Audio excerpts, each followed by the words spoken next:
I'm in the lobby of what will be known as the Sunrise Pump Station on Veterans Memorial Parkway. This is one of the large projects that's part of our consent decree with the U.S. EPA. Mike Levitsky leads our special projects team for the utility. Mike, describe what will happen in this building. Yeah, at its core, the Sunrise Pump Station will take treated wastewater from the East Treatment Plant and pump it up and over the levee and into the Ohio River, which will keep it from building in Bee Slough, which during the summer is kind of the stinky, smelly part of what we experience along Veterans Memorial Parkway. Yeah, downtown residents will certainly appreciate that.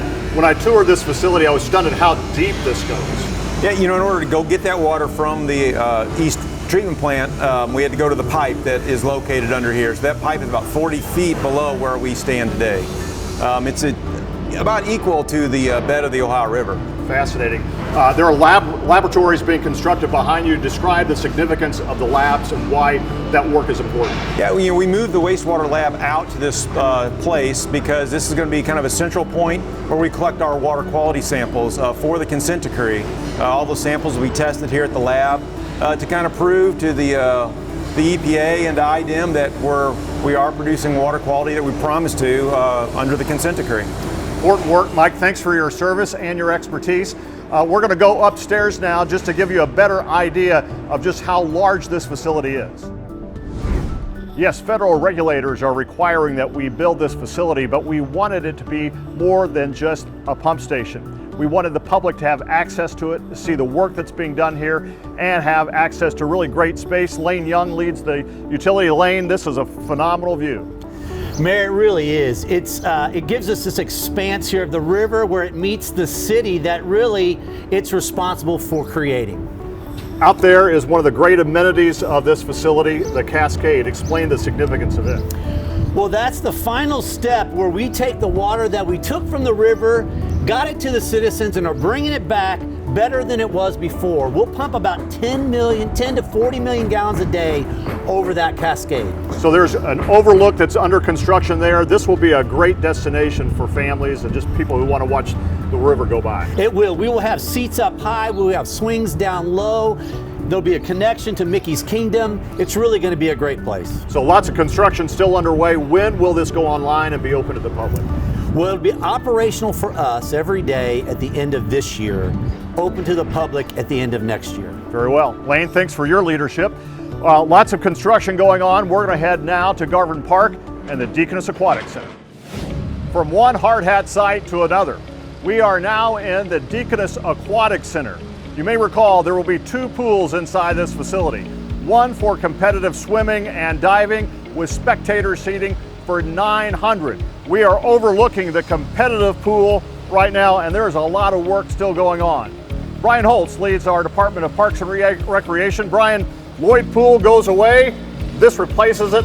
What's the significance? Well, I think just the location, the Jacobsville area, teaming up with revitalizing this area, the growth of this area. So I think natural fit for this location, exciting for the neighborhood as well.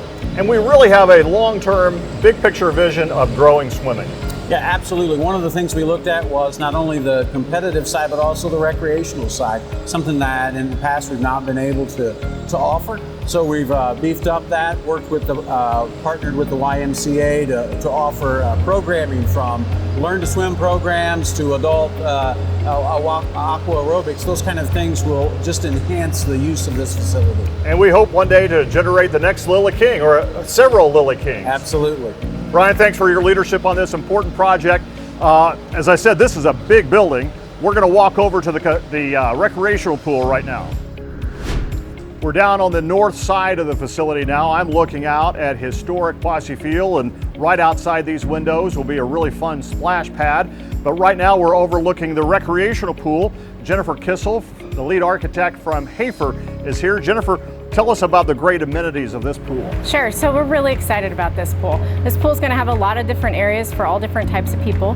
So there's a zero entry area that we're standing by right now. And the nice part about that is that anyone who is disabled will be able to go in at the water level and then transition down to another area where there's going to be swimming lessons and then also a built-in basketball goal, which would be really fun for children. And then there's also an area where you can enter from the steps.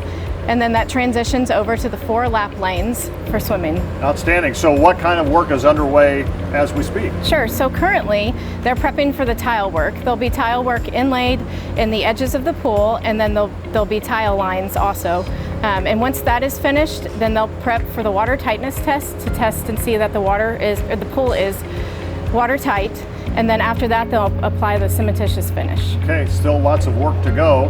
Has weather been a friend or foe during all this? So it's really been mixed. In the very beginning, we had really good weather for a long time. And then from there, we had some snow this winter, as you're aware of, and more snow than we've had in quite a few years.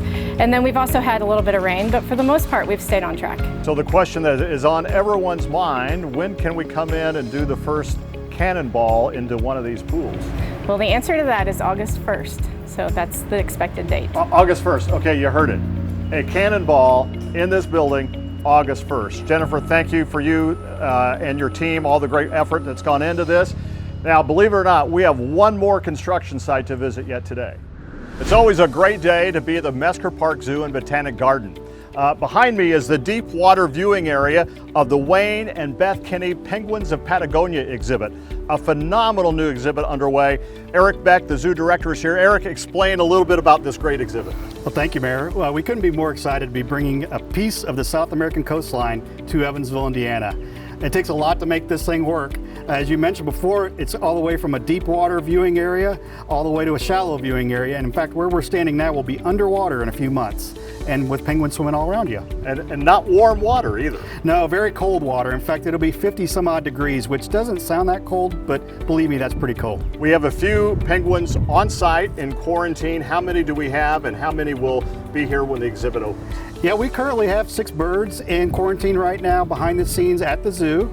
And we'll be traveling the country this spring and summer to collect more birds from all over the country to bring them here to Mesker Park. Outstanding. We certainly appreciate the great generosity of the Kinney family and many other corporations and foundations, but it's not too late to be a financial partner in this exhibit, is it? It's never too late. MeskerParkZoo.com, you can go see about how to contribute to be a part of this project. And in fact, we have an art display that will be a final piece of the project where you can get your name engraved on that art piece. Outstanding. We encourage you to do so. We need all the financial support we can get. Okay, this is a huge exhibit. We're going to go to the back of the house to see what's down under. Okay, we are well below the exhibit space now. Danny Bateman from Art Construction. Danny, just how far below ground are we right now? 36 feet.